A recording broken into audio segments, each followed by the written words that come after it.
Investors are anxiously awaiting the opening bell on Wall Street tomorrow after stocks fell sharply Friday due to a disappointing jobs report and the president's latest wave of tariffs on dozens of trading partners.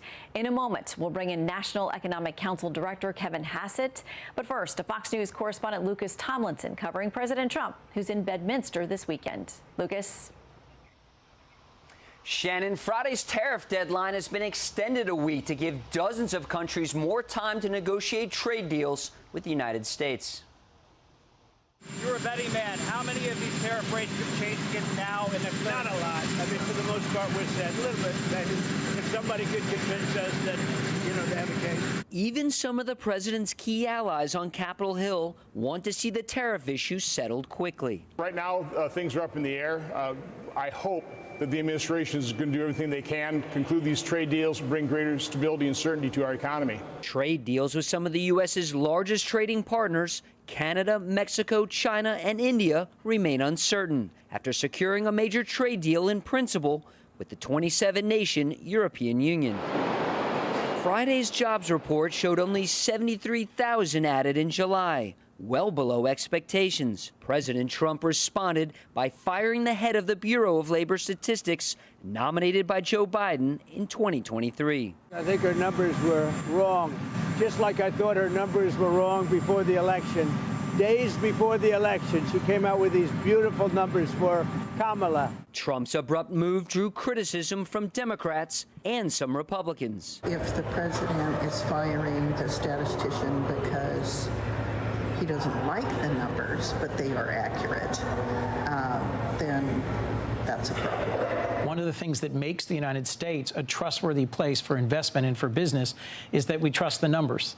If we don't like the numbers, we don't fire the messenger, we work harder. The Wall Street Journal editorial board writing, employers aren't laying off workers, but they have all but stopped new hiring. After a Biden-appointed member of the Federal Reserve Board resigned Friday, President Trump once again called for its chairman, Jerome Powell, to do the same. U.S. and Chinese officials continue negotiations to try to extend the August 12th trade deadline. So far, no final decision has been reached. Shannon?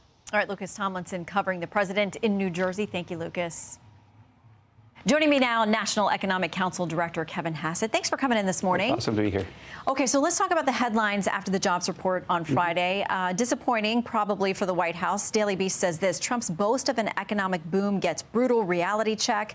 New York Post: Dow drops over 500 points as Trump tariffs jobs reports spook Wall Street. And the Times says markets fall as cracks appear in U.S. economy. How far off was this jobs report from your expectations? I mean, the number for July was low, but the downward revisions of almost 250,000, more than that, jobs could not have been welcome news. Right. Well, I think with the economy, it's really important to keep our eyes on the horizon. And the eyes on the horizon are seeing really smooth sailing ahead. We've got 3% GDP growth.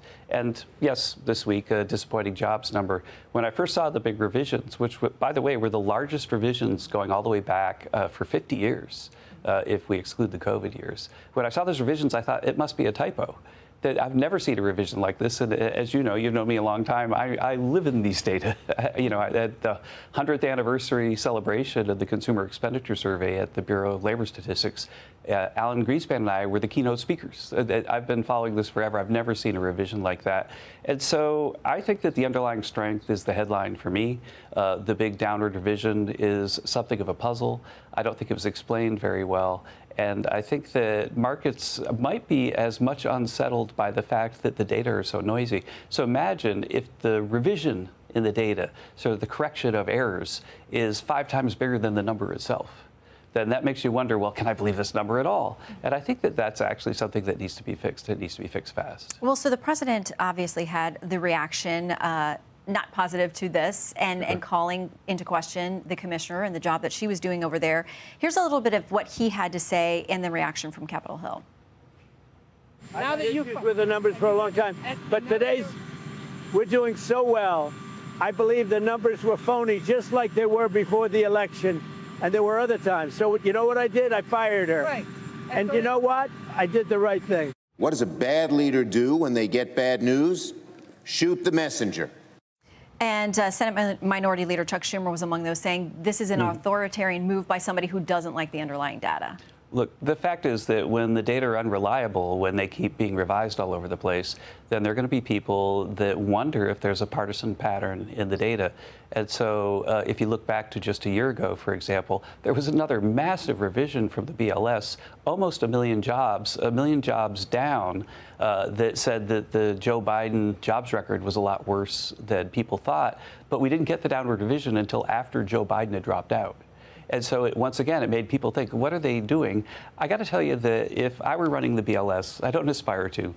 If I were running the BLS and I had the biggest downward revision in 50 years, I would have a really, really detailed report explaining why it happened so that everybody really trusted the data. We had this move, that move, that move. We had a bunch of people get their responses in late or something like that. But instead, they have this little black box that moves the numbers around and makes people wonder, sometimes with partisan patterns. And so I think what we need is a fresh set of eyes at the BLS, somebody who can clean this thing up. And again, going back to 2015, when I was the keynoter along with Alan Greenspan, on how to modernize this place, I worried about how the changing economy, the modern economy, was going to move faster than their ability to measure, and urged Congress to give them a lot more money so that they could make these numbers better. And I think now I'm being kind of proven true that it's really the numbers are not keeping up with the economy. So there was a statement out by a number of former BLS commissioners, including the one that President Trump had in his first term, and they said it's not good to cast aspersions on what's being done because it's a formula. It's used the same way every single time. So are you saying maybe the formulas, the calculations need to change? What would you do differently? Right. That's right. They have to get back to ground zero and look at why the numbers have started to be so unreliable. And why did the numbers not really pick up the gig economy and so on? But again, to put it in perspective, over the last, or I'll go back to COVID, pretty much the numbers were really reliable until COVID. And then during COVID, the numbers got very unreliable. They got revised all the time, all over the place. But we kind of understand why that would happen because people aren't really filling out surveys and so on.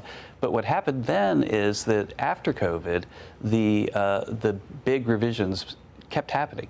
And so right now we've got BLS numbers that aren't really a lot better than they were during COVID, and we need to understand why. And so I think that the president's right to call for new leadership. I think Erica is a terrific person, but I think that it's time for someone to get in there and fix this because these numbers are so crucial. These numbers are absolutely, in my talk back in 2015, I talked about how the data can't be propaganda. The data has to be something that you could trust because decision makers throughout the economy trust that these are the data, that they can build a factory because they believe, or cut interest rates because they believe. And if the data aren't that good, then it's a real problem for the U.S. And right now, the data have become very unreliable with these massive revisions over the last few years. Well, maybe this data gets you to the cut that you're looking for in interest rates in September. That's a whole nother conversation. But I want to talk about the tariffs as well, because they factor into where people are thinking and feeling about where things are going. And when we ask people what they think about how the economy is doing for them personally, 67% in our most recent poll said fair or poor. Only 32% of them say excellent or good. And consumer spending is driven by perception. It's slowed across a lot of sectors. People are worried about where the tariffs are going to lead as well. The Yale Budget Lab has done this assessment where they talk about the impact of what they know of the tariffs that we have on the table so far. Their bottom line is it's an average household income loss of $2,400. So consumers have that perception. Those are the numbers that the lab is putting out. What do you say to calm the consumer, to tell them that spending is okay at this point? Well, the consumer disregards partisan analyses like the Yale Budget Lab. If you go look at the list of people who are on it, you'll understand what I mean. And they look at the numbers that they see. So right now, the Congressional Budget Office has said that we're looking at about $3 trillion in new tariffs in the United States. That's something that's really going to help us balance the budget. And all inflation numbers are lower than they've been in 5 years.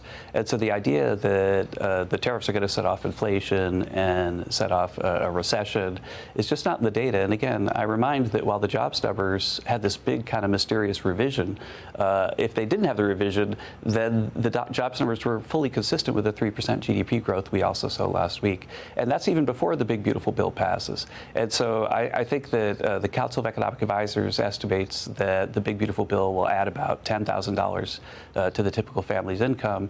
And the Yale Budget Lab guys, if they want to say that there's going to be some cost to the tariffs, well, whatever their estimate is, it's still going to be way less than 10,000. Well, as you know, the CBO also has dire predictions regarding the big, beautiful bill, how it ultimately plays out with respect to debt and deficit.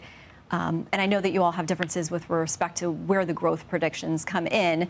We will now see as this new round of tariffs kicks in and new data comes in the wake of that. Kevin, great to have you in. Thank you for coming in. Thank you. Hey, Sean Hannity here. Hey, click here to subscribe to Fox News YouTube page and catch our hottest interviews and most compelling analysis. You will not get it anywhere else.